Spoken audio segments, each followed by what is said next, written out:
Hola, ¿qué tal, amigas, amigos, televidentes en Extra Plus? Un gusto saludarles, darles la bienvenida a esta edición con la que estamos arrancando esta semana informativa, este 17 de octubre en Extra Plus, Consumando Vigores.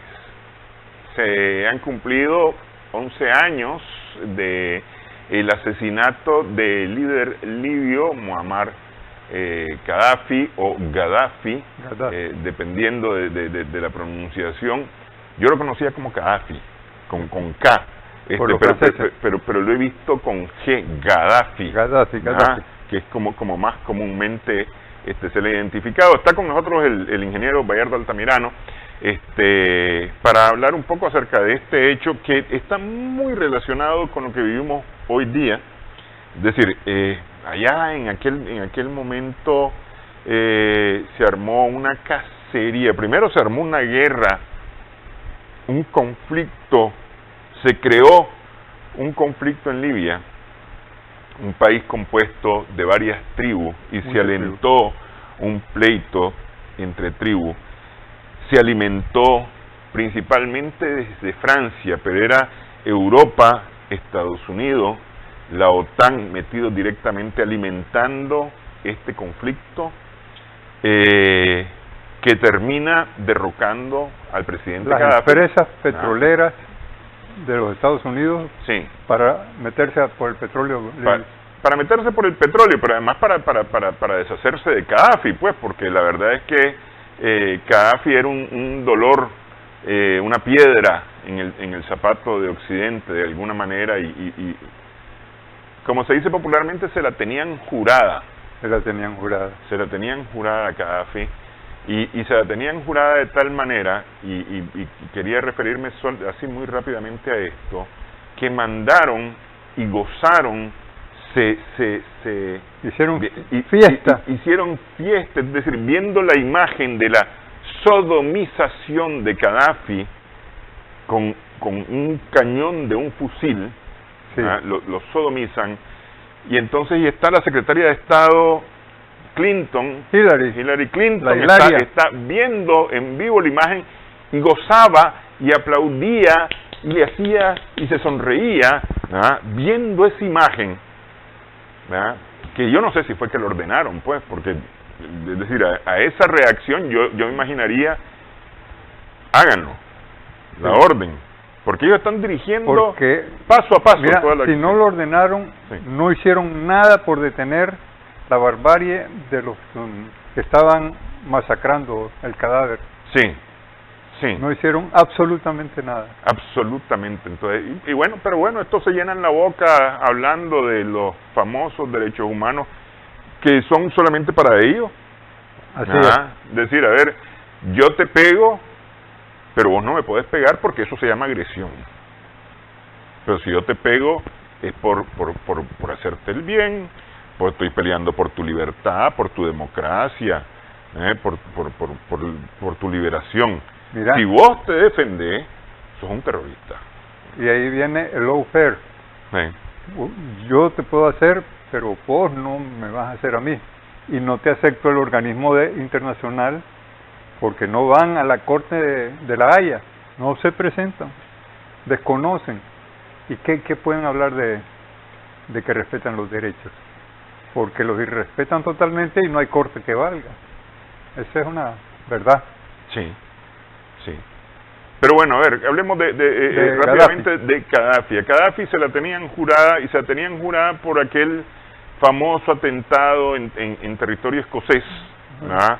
Sí. Que Libia terminó reconociendo, terminó pagando, indemnizando, pidiendo disculpas públicamente, y demás. Por el derrumbe del avión. Sí, de un avión, un 747. Sí. En Lockerbie, si no me equivoco, era que se llamaba o algo así, pero era en territorio escocés. Y la otra cuestión era de Septiembre Negro, que acusaban directamente a Gaddafi de haber patrocinado la acción de los que fueron a la Olimpiada y causaron tremendo aquel desastre, y que acusaban era a Gaddafi. Yo digo Gaddafi porque al oír la pronunciación de los árabes, ojo, es como G. Ajá. Y los franceses le ponen una K con una H. Sí. Por eso que decimos Gaddafi. Sí. Pero en realidad tal vez debía ser Gaddafi. Bueno. Pero bueno, este intentó, Gaddafi intentó ponerse en buena con Occidente, después de haber logrado, porque ese es muy importante señalar, después de haber logrado el desarrollo de su país, haber hecho una ciudad verde en medio de un desierto. En medio del desierto. Tener agua potable. El canal que atravesaba el desierto y que principiaron a crear oasis nuevos. Sí, es decir, hoy se habla de Israel creando agua en los desiertos y creando plantaciones en los desiertos, pero eso también no estaba haciendo Libia. Yo no sé si quién habrá empezado a hacerlo, porque la verdad es que el Estado de Israel ciertamente ha trabajado mucho este tema, porque de eso depende su sobrevivencia, y lo mismo estuvo haciendo Libia. También China está trabajando en el desierto de Gobi, recuperando miles de manzanas, y hay un proyecto multimillonario de recuperación del desierto de Gobi, en la frontera con Mongolia. Sí.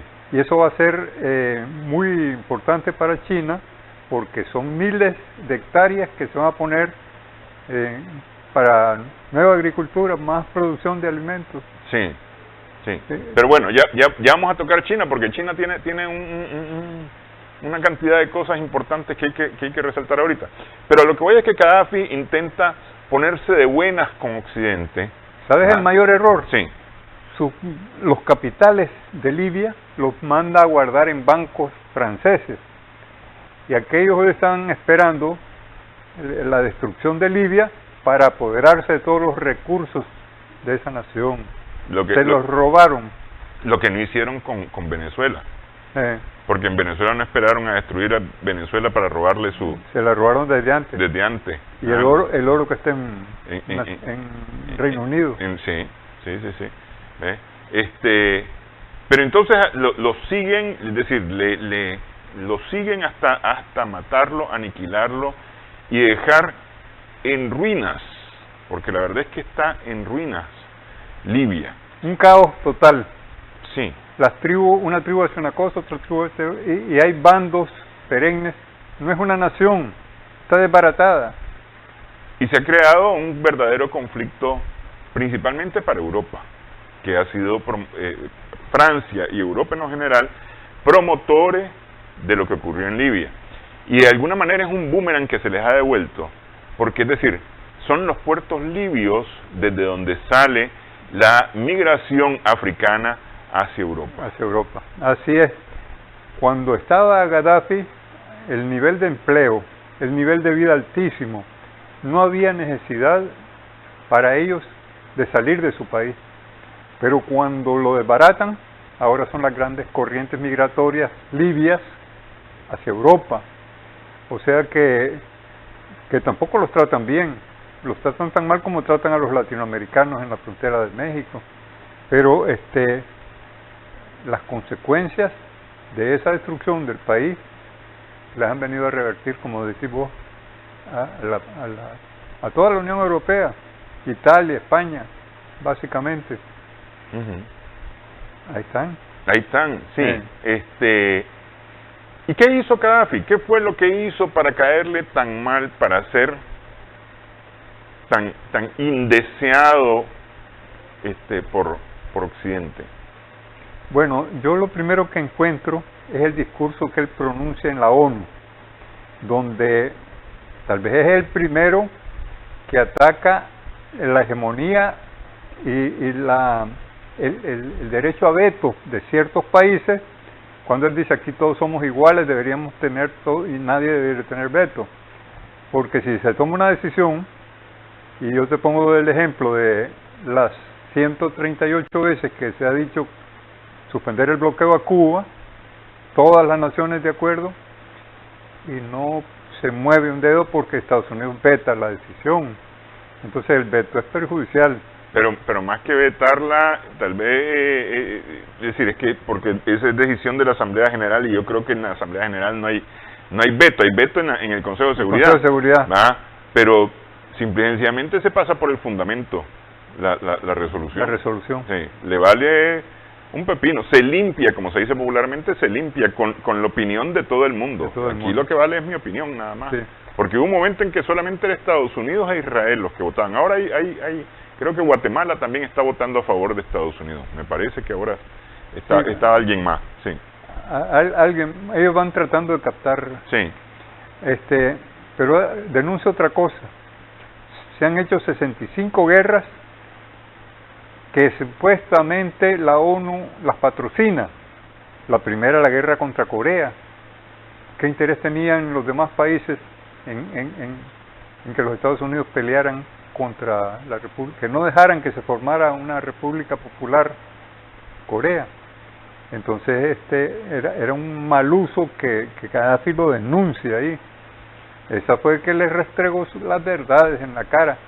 Y el principio de hablar entonces de multilateralismo como está ahora de moda. Tal vez es el primero de los gobernantes que se atreve a denunciar a la ONU en la propia ONU lo mal que se estaba haciendo. Él dice, bueno, aprobamos un preámbulo, magnífico, correcto, pero los encargados del articulado lo cambiaron totalmente. Entonces estas Naciones Unidas hay que rehacerlas, y es lo que ahora ya han dicho muchos países. En la reciente Asamblea General, casi todos los gobernantes que hablaron, hay que hacer una nueva arquitectura de las Naciones Unidas, ¿no? Eso lo planteó hace más de 10 años el canciller de la dignidad nicaragüense. El padre Miguel de Escoto, siendo presidente de la Asamblea General. Siendo presidente, sí. Lo planteó, y lo planteó con todos los puntos en la IE. Sí. Le hizo todas las gestiones que pudo hacer durante el año de su presidencia para intentar mover al menos un proyecto de refundación de la ONU, de ajuste, de reformas de las Naciones Unidas para que fueran más funcionales, para que el organismo fuera más funcional. Yo no sé si fue antes del discurso de Gaddafi, que él estuvo o fue posterior a ese discurso, pero sí él entró dentro de esa dinámica de cambiar las Naciones Unidas. Las Naciones Unidas. Sí, el canciller de Escoto. Sí. Independientemente que haya sido antes o después, fue de las cosas magníficas que en representación, en el carácter, él siempre tuvo. La revolución nicaragüense, la revolución sandinista, sentando las bases en Naciones Unidas. Sí. Me parece que es bueno destacarlo eso. Sí. Pero bueno, entonces Gaddafi viene y le planta cara al hegemonismo norteamericano. Así es. Y occidental. Y dice, hay que hablar de un multilateralismo para que funcione el mundo. ¿Y eso es suficiente para caerle mal a toda esta gente? Es más, él participa en la creación de los no alineados. Participa en la Unión Africana. Es decir, eran organizaciones que se oponían al hegemonismo de los Estados Unidos y de los países occidentales. Así es que la acción de él en lo político era totalmente contraria a los intereses imperialistas, hegemonistas, digamos. Creo yo que en ese sentido era una piedra en el zapato para ellos. La otra cosa es la ambición desmedida por el petróleo en lo económico. Sí. O sea que en lo político y en lo económico chocaban con Gaddafi. Esa es una realidad.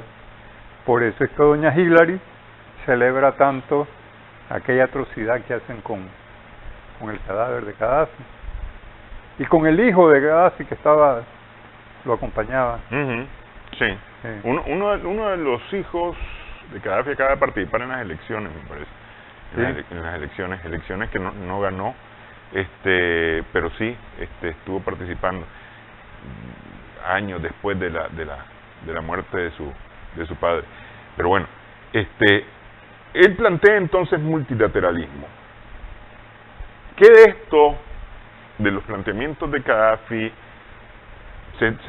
se ha retomado hoy día, porque es decir, sí, mataron al líder libio, pero hay pensamiento que queda, hay ideas que quedan.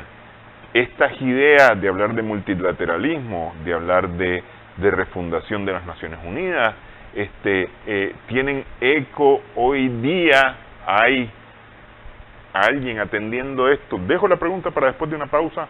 Regresamos en breve. Estamos conversando con el ingeniero Bayardo Altamirano.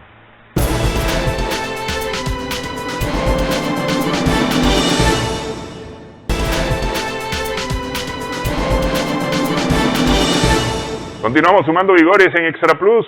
Estamos conversando con el ingeniero Bayardo Altamirano. Después de estas intervenciones, estas ideas, porque sí, ciertamente los no alineados han continuado. Sí.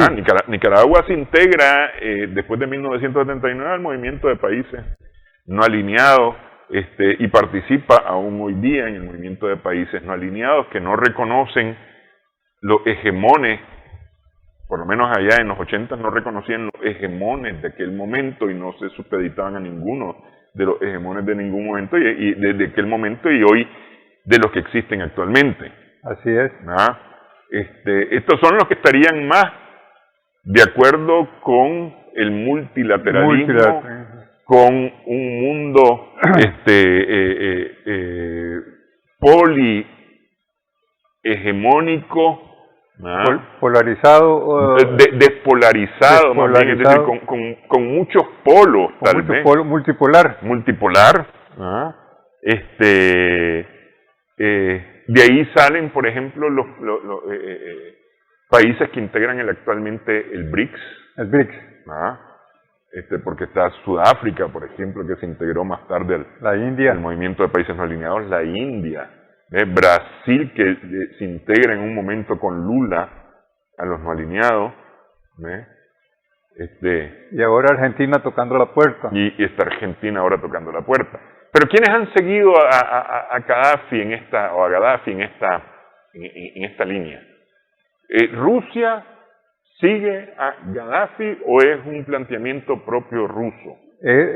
Para mí lo de los rusos es un planteamiento propio.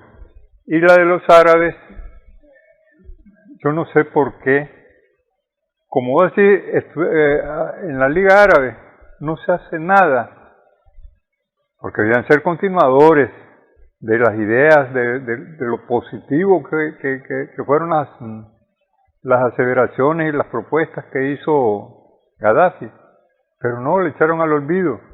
Es que entre los árabes siempre ha habido la contradicción de monarquías y repúblicas, y eso no deja que funcione. Es imposible una unidad de criterios, pero fíjate que ahí están ocurriendo cambios. Arabia Saudita, ahora con las disposiciones de la OPEP sobre el petróleo, yo digo que es una continuación del pensamiento de Gaddafi. No son los intereses de los Estados Unidos, sino los intereses de los países árabes. Es decir, a ver, aunque nos caiga mal, porque realmente la subida de precios del crudo debe de caernos mal, porque nos afecta directamente, pero hay una especie de sublevación de la Arabia Saudita a los intereses norteamericanos, porque una cosa es, sí, yo quiero ganar más, pero bueno, el patrón dice que no ganemos ahorita, que nos aguantemos porque lo vamos a afectar. Eso ha sido hasta ahora, y cambiaron las cosas. Ahora, por mucho, porque entiendo yo que Biden habló. Biden estaba furioso, furioso. No, pero además habló antes de que se tomara esa decisión. Les dijo, no lo hagan. Esperen por lo menos después de noviembre, después de las elecciones de término medio en los Estados Unidos. Aguántense. Yo entiendo que ustedes quieren ganar reales, pero aguántense, les dijo Biden. Y no se aguantaron. Es que ese golpe, en noviembre va a ser tremendo. Sí. Yo veo a los Estados Unidos dividido, muy dividido, y a Biden todavía dividido en su partido. Entonces, lo más probable es que los republicanos y Trump rehagan y estén fortalecidos después de estas elecciones. Eso va a ser tremendo porque es un país sin liderazgo, es un país que está amenazado, que ellos ven por todos lados enemigos, ¿verdad? Que tienen el gran problema con China, y dividida su dirección, ¿qué van a hacer? Ese es un país que va de picada.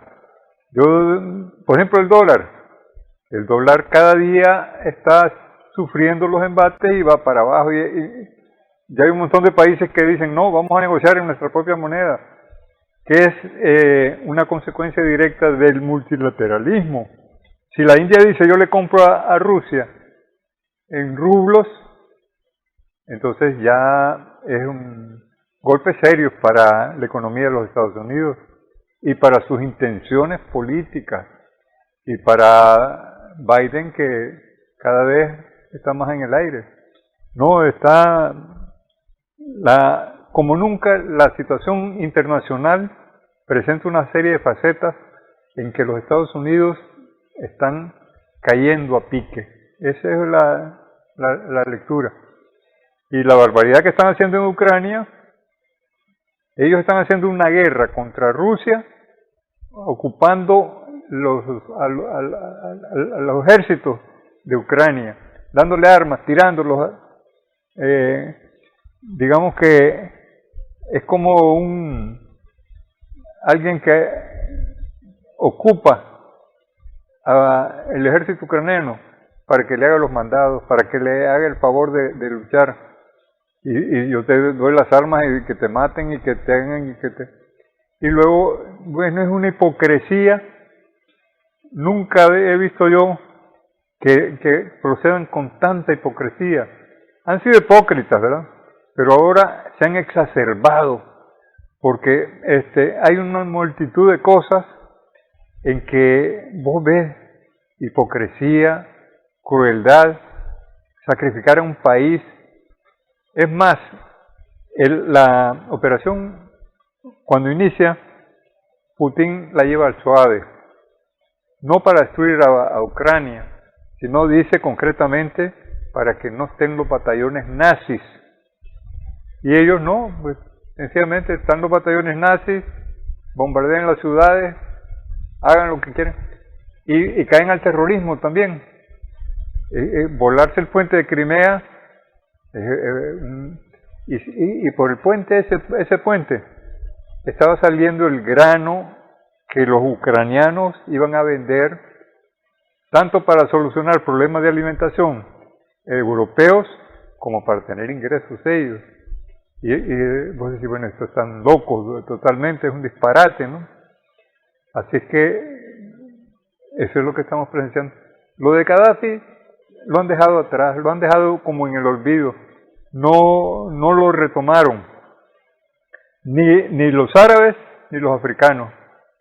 Esa es la tristeza que digo yo, de que cosas que fueron muy valiosas en su pensamiento, en otras pues tal vez exageró, porque por ejemplo él quería el libro blanco, que sustituyera todo el pensamiento, toda la ideología, y que fuera el libro blanco de Gaddafi el que siguiéramos todos. Es más, vinieron invitaciones a que formáramos parte de la Guardia de Honor de Gaddafi, ¿verdad? Todos nos quedamos agazapados y calladitos. Sí. No sé si te acuerdas de eso. Sí, yo me acuerdo. Se distribuyó, es decir, la embajada de Libia aquí en Nicaragua tuvo la amarillilla. Sí, tuvo un papel así bien activo, repartiendo el libro de la libro filosofía de Gaddafi y demás, y promoviendo mucho a Libia ya en los años 80, especialmente en los años 80, sí. Y un poco después. Pero estas reacciones, o no seguir, no atender, no escuchar, no retomar el pensamiento digamos, multilateralista que proponía Gaddafi, ya sean los árabes, ya sean los africanos, ¿tiene que ver con temor hacia Occidente, hacia las represalias occidentales? Bueno, ahí habría que buscarle la explicación. En el caso de los egipcios, que tanto los quiso, si era un seguidor de toda incondicional de Gamal Abdel Nasser, pero después de que él casi impone a Sadat, lo olvidan, siguen su camino, siguen otros rumbos. No sé, eso ya no tiene una explicación así lógica que nosotros la veamos clara. Lo que pasa es que, bueno, Egipto, después de la famosa revolución de colores, que igual deja inestable a ese país, porque le crea una enorme inestabilidad.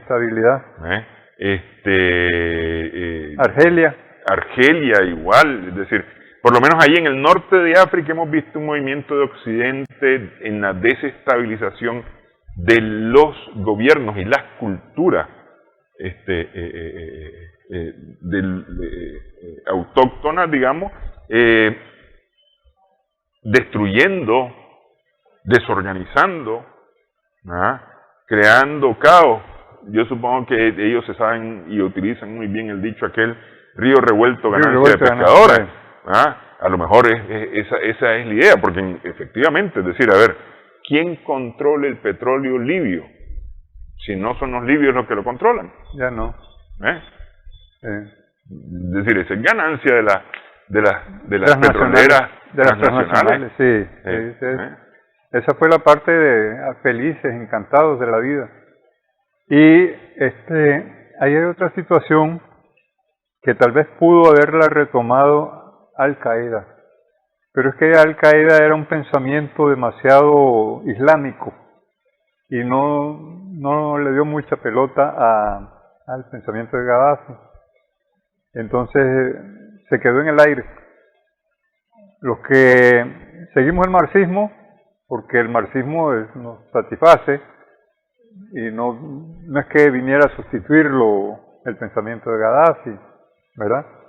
Entonces hay una cuestión de desconocimiento, porque debíamos de ver qué es positivo en ese pensamiento y qué se podría decir, hay que continuar por esa senda, pero los llamados a eso no lo hacen, tienen otros intereses y tienen otros temores, como decías vos, porque hay temor, no tienen la valentía.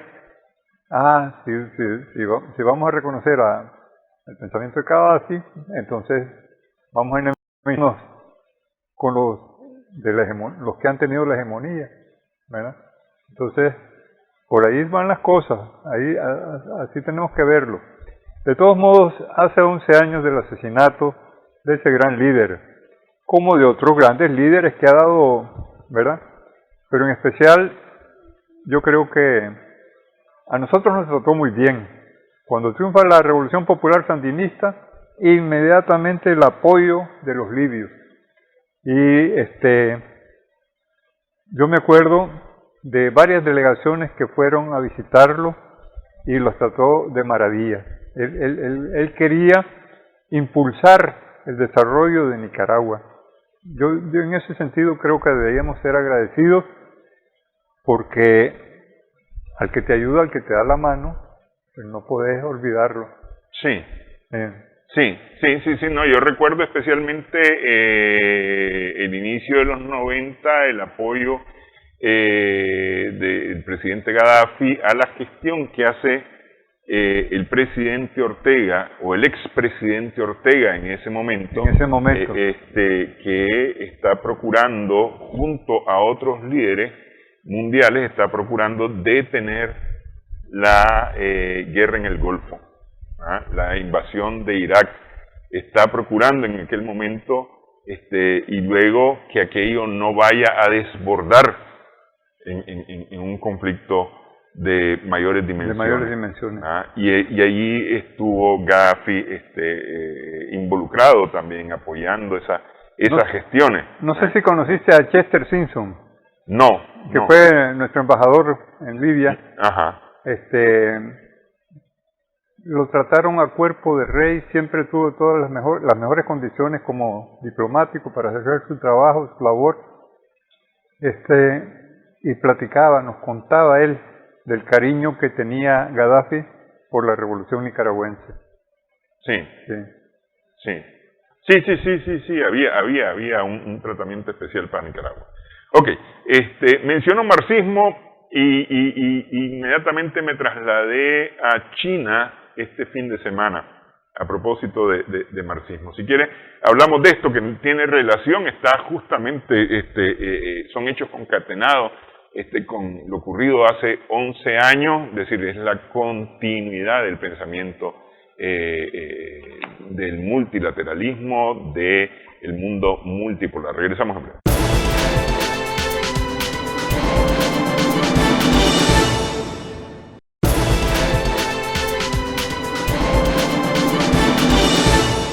Continuamos sumando vigores en Extra Plus. Estamos conversando con el ingeniero Bayardo Altamirano.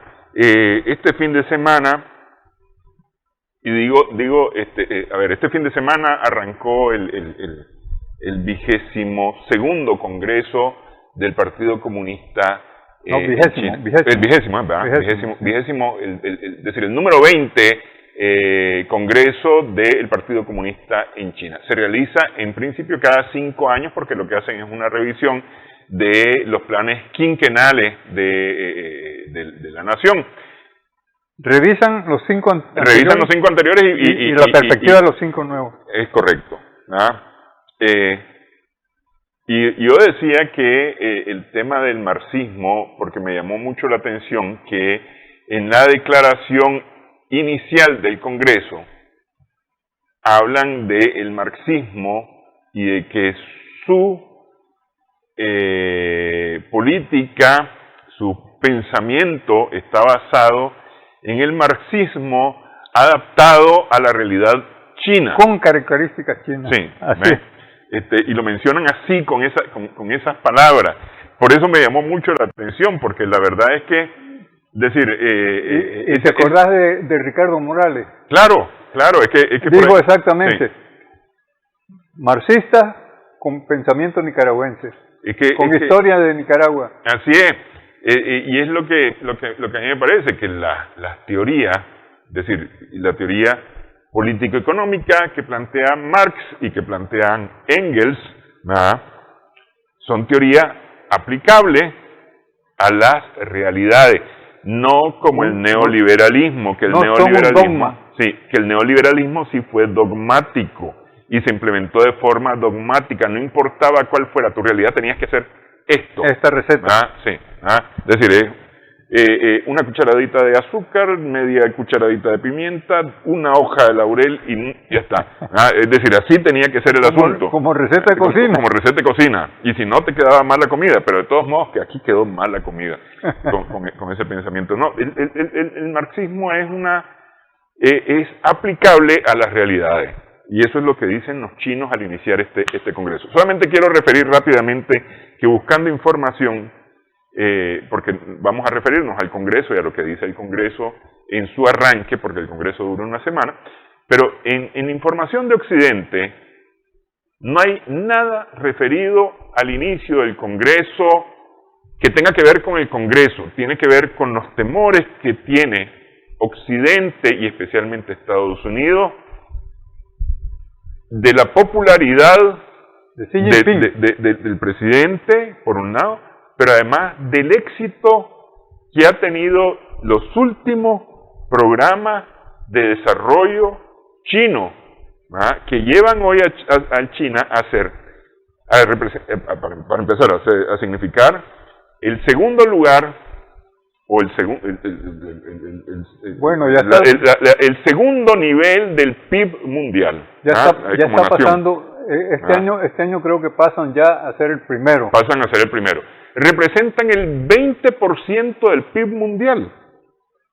Es Es decir, el 19 punto algo, el 20%, para dejarlo en número cerrado, del PIB mundial. Es decir, son 1.400 millones de personas. 1.400 millones. 1.400 millones de personas. Esas 1.400 millones de personas, de las casi 8.000 que somos, 8.000 millones de personas que somos en el planeta, representan el 20% del PIB mundial. Es decir, 1 de cada 5 pesos que corren a nivel mundial corren en China. Así es. Y dicen los chinos, en el arranque de su congreso, que ellos van a desarrollar en 5 ejes principales a su país. En el eje económico, en el eje político, en el eje comercial, el Ejército Popular de Liberación, en el de defensa, pero también en el cultural. En el cultural. Y me llamó mucho la atención también esto, porque ellos hablan, y usted tiene la cita exacta, de el fundamento por el cual ellos van a procurar ese desarrollo. Dicen, mira, la ciencia y la tecnología son nuestra principal fuerza productiva. El talento humano es nuestro principal recurso y la innovación es el principal motor de crecimiento. Les digo yo, calza totalmente con los propósitos que debemos tener en Nicaragua. Desarrollar ciencia y tecnología es indispensable. Por eso yo lucho porque creemos el Instituto Confucio en la UNAM. Es indispensable. Nosotros no podemos, magnífico, somos amigos de China y no nos aprovechamos de esa amistad para tomar lecciones y para impulsar ciencia y tecnología. No estamos procediendo correctamente. Entonces hay que agarrar la lección y aplicarla en Nicaragua. Esa es una de las enseñanzas que veo yo de este Congreso. Sí, es decir, ellos están apostando a la educación como tal, a maximizar la educación como tal, para desarrollar o sacar lo mejor de los talentos de las personas. Así es. Y aprovechar la ciencia y aprovechar la tecnología para desarrollar el país. Así es. Que es lo que nosotros deberíamos de estar de alguna manera sembrando hoy, porque tenemos que sembrar esto. Yo veo que la Revolución Popular Sandinista ha tenido una etapa en que hemos logrado tener ya las condiciones para pasar a esa segunda etapa, que es el desarrollo científico y tecnológico de nuestro país para superar el atraso. No se puede superar el atraso sin un desarrollo científico y tecnológico. En eso tenemos que estar bien claros todos, tanto en la universidad como fuera de la universidad. Para mí. Mientras Occidente está preocupado porque el presidente Xi Jinping sea reelecto en los más altos cargos de la dirección de la República Popular China, dentro del partido y dentro del Ejecutivo, en el Congreso se están hablando de otras cosas. A ver, dicen, por ejemplo, que deben de llevar el país hacia el año 2050, es decir, para la mitad del siglo XXI, el desarrollo de los ciudadanos chinos tiene que ser por encima del desarrollo de la media mundial. Así es. Es decir, la erradicación de la pobreza, pero prácticamente en términos absolutos. Así es. Ellos están hablando de la conversión y disminución del uso de combustibles fósiles en la producción. Así. Entonces, porque dice, ya llegamos a un pico, ahora vamos para atrás y vamos a ocupar energías renovables y vamos a desarrollar tecnologías con energías renovables. Están hablando de eso. Mira, hicieron una presa, sí, la presa de las Tres Gargantas, que es una maravilla de la ingeniería que todo el mundo debíamos de conocer. Ese es un desarrollo que, sin ocupar la energía petrolera, va a proporcionar un caudal suficiente, no solo para industrializar China. La otra cuestión que te comentaba yo es el desierto de Gobi. Lo están transformando. Sí. Hay miles de manzanas que las van a recuperar Y esa es una ventaja, tanto ecológica como económica. Y en eso hay que ver ese desierto ahora, produciendo alimentos, imagínate. Y si, darle de comer a 1.400 millones de bocas no es fácil. Es tremendo. Y un país que sufrió hambrunas y morían millones de chinos de hambre. Ya eso se logró detener. Pero ahora viene otra etapa. Y esos 5 años que los van a planificar significan un potencial desarrollo inconcebible, ¿verdad? El mismo hecho de estar llegando al desarrollo en el espacio, a crear su propia, ¿cómo se llama esto? Estación internacional, porque los Estados Unidos les dijeron no, que no participen en la que tenemos con Rusia. Entonces, bueno, vamos a participar, vamos a crear una nuestra propia. La que tienen con Rusia todavía hoy, pero que ya pronto no van a tener porque Rusia anunció que se sale de la Estación Espacial Internacional. Se va a salir. Sí. Pero ahora lo que se espera es que la estación sea Estación Espacial Internacional de Rusia, China, y están abriéndole las puertas a Irán. Esa es otra situación que hay que asombrarse, ¿verdad? Es un desarrollo que también aplica no solo el hegemonismo, sino el multilateralismo. Sí. Porque propiciaría que todas las naciones se aprovechen del desarrollo espacial chino y que nosotros vayamos creando estaciones propias para aprovechar los conocimientos que los chinos y los rusos tengan del espacio para la transformación nuestra. Sí, un tema que ellos plantean a propósito de Estados Unidos es que siendo que Estados Unidos los ve a ellos como una amenaza y está haciendo lo posible por ponerles el pie, por hacer traspiés para que estos caigan, que ellos tienen que cuidar, decía en el Congreso, tienen que cuidar su desarrollo, tienen que cuidar los pasos que van a seguir para poder tomar papeles de liderazgo y contribuir, decían, con otras naciones para su desarrollo. ¿Ah? Sí.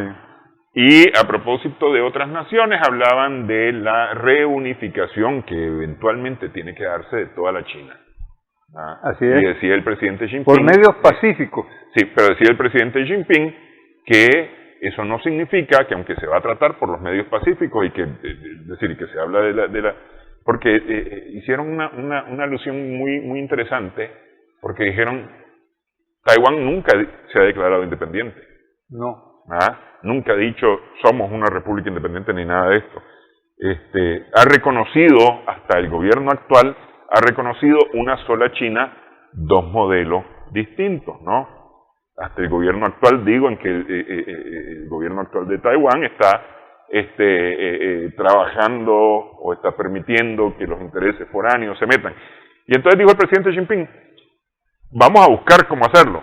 Y no renunciamos a el uso de la violencia si acaso fuese necesario. Sí. O sea, si los Estados Unidos quieren bloquear por medios armados, China no se va a quedar con los brazos cruzados. Creo que fue un vocero de la Cancillería el que dijo, no estamos amenazando, no le tenemos miedo a las amenazas y las vamos a responder. Sí, así es. Sí. No, y el desarrollo militar, mira, cualquier desfile. Yo vi el desfile del 70 aniversario. ¡Qué barbaridad! ¡Qué desarrollo! Y son millones de soldados con la más alta tecnología. Sí. Y tecnología propia de los chinos. Sí. A cada rato decir, submarinos nuevos. Entonces, los Estados Unidos están en una situación desesperada. Y en vez de proceder cuerdamente, están procediendo a lo loco. Querer confrontarse es lo peor que pueden hacer. Y ya han habido provocaciones en el estrecho de Taiwán. Sí. Han habido provocaciones. Que para empezar, la visita de Pelosi fue una provocación tremenda. Sí. Esa señora es una locura total. Sí. Bueno, vamos a hacer pausa nuevamente en esta edición. Estamos conversando con el ingeniero Bayardo Altamirano.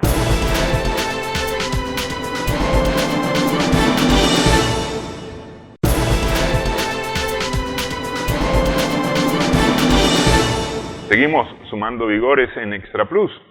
Ok, mientras China está hablando de desarrollo, y está hablando de crecimiento, y está hablando de cooperación, porque, es decir, el tema aquel de la ruta de la seda ha sido considerado exitoso, planteado hace 10 años, y que está en discusión actualmente, la ruta de la seda ha sido considerado exitoso, y yo supongo que el mandato del 20º Congreso va a ser fortalecer la cooperación china con el resto de naciones.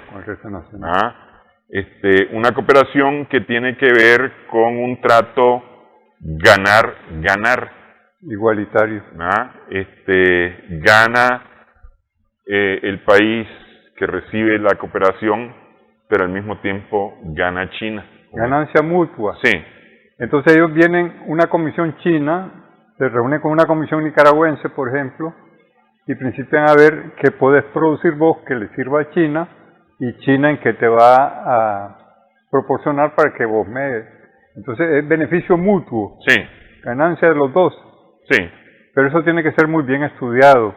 No es que yo voy a venir y te vendo esto y le tenés que comprar, como era la relación, digamos, hegemónica. Ahora es trato de igual a igual, beneficio mutuo. Esa es una cosa, y nosotros tenemos que aceptar eso, insistir en eso, porque desarrollar nuestro país, pero no dejarnos abusar. Nadie piensa que van a venir los chinos y entonces lo que los chinos digan. No, está bien, bueno, veamos beneficio mutuo. Esto, desarrollo nuestro, ¿le sirve a ustedes? Bueno, ni modo, pues dando y dando. Es que tocaba yo este tema del desarrollo y de la cooperación china, porque me quedé pensando yo en una visión, en una forma de ver el mundo que tiene Europa, Estados Unidos, Inglaterra, Europa, que es una forma distorsionada, ¿no? Y que la puso de manifiesto el comisionado Borrell. Borrell es... ¿verdad? Borrell. Que dice que somos una jungla, que ellos son el jardín, y que han cuidado muy bien su jardín, de manera que hay libertad, hay participación, y hay nosotros somos la selva. Y nosotros somos la jungla, dice, una jungla que los queremos invadir. Es decir, me quedé yo pensando, a ver, ¿a dónde está la relación de igualdad que propone Europa si dice que nosotros somos la jungla y ellos son el jardín que nosotros queremos invadir? A ver, ¿a dónde va la relación de igualdad?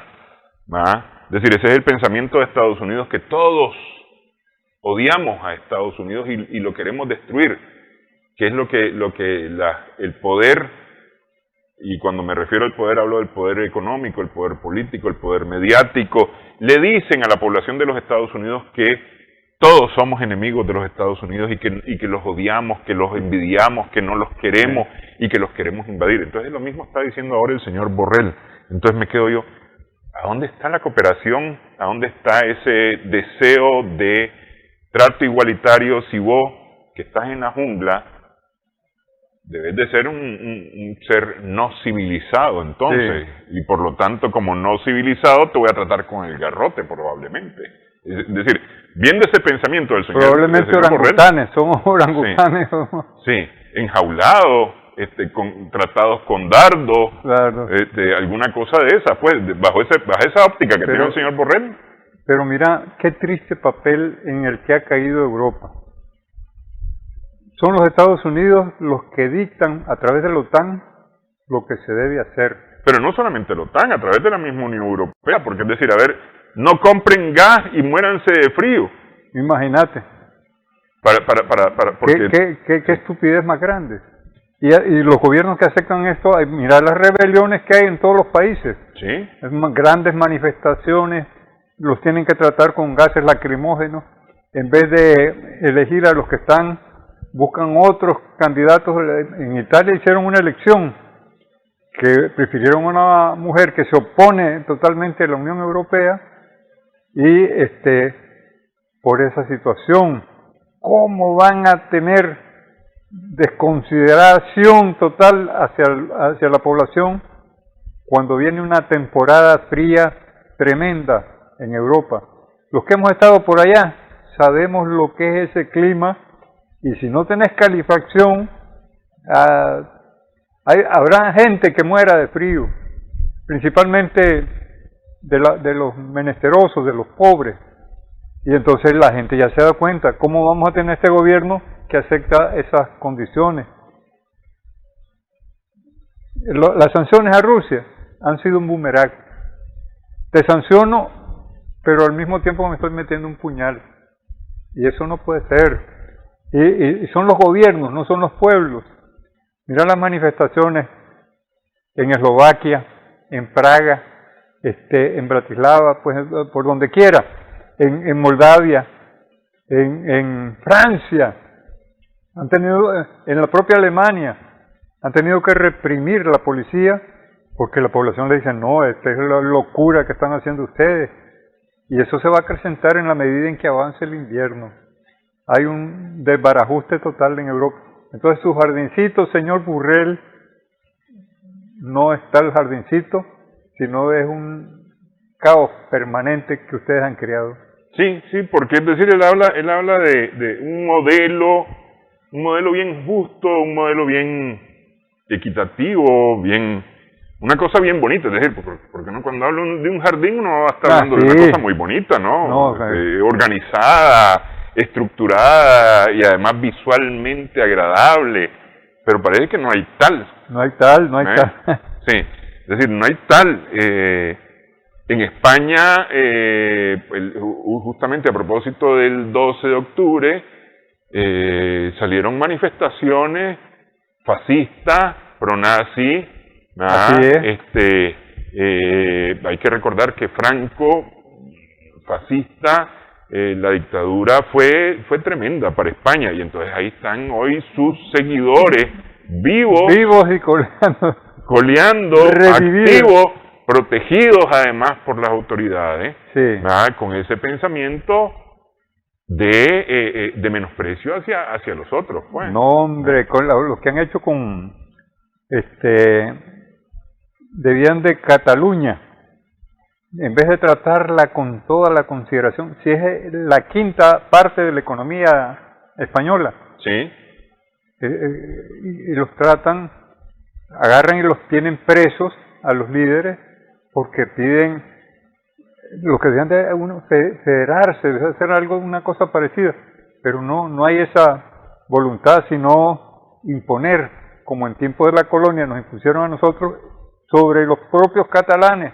Sí, y tienen presos políticos. Sí. Están presos por razones políticas, no están presos por delitos comunes, están presos por razones políticas, y eso pues hay que reconocerlo, se trata de presos políticos. Sí.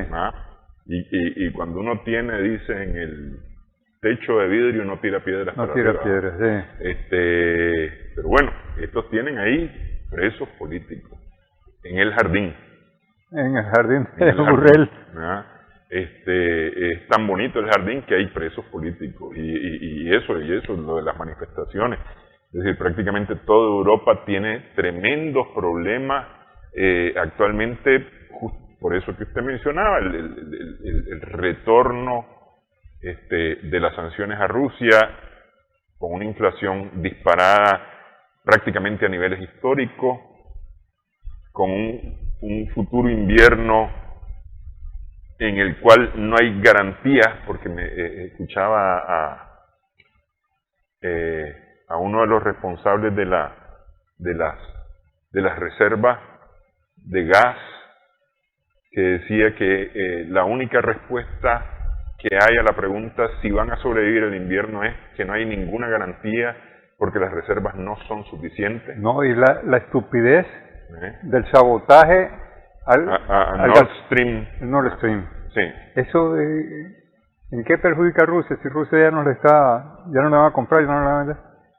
Perjudica a los propios europeos. Sí. ¿Y quién lo está haciendo? Los que quieren vender gas, los productores estadounidenses que quieren vender gas en Europa. Sí, así es.